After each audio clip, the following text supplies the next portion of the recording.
Hi అండి, ఈరోజు ఏమేమి స్పెషల్ చేశానో చూపిస్తారండి.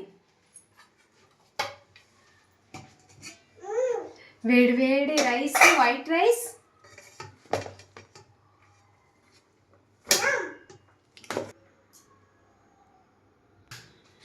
వైట్ రైస్కి కాంబినేషన్ పాలకూర పప్పు,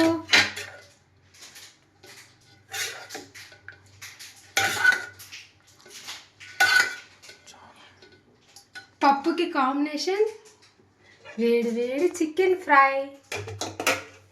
చాలా ఈజీగా చేసేస్తానండి, ఎక్కువ ప్రాసెస్ ఉండదు. చికెన్ ఫ్రై అయితే చాలా టేస్ట్ ఉంటుంది, కాంబినేషన్ కూడా సూపర్గా ఉంటుంది.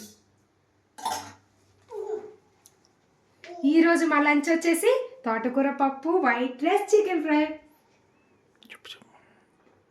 టేస్ట్ ఎలా ఉందో చూసేద్దాం.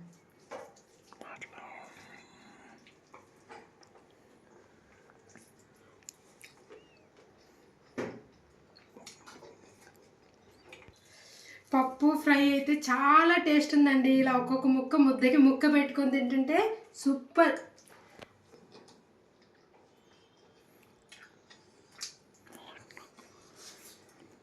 సూపర్ చేస్తున్నాను.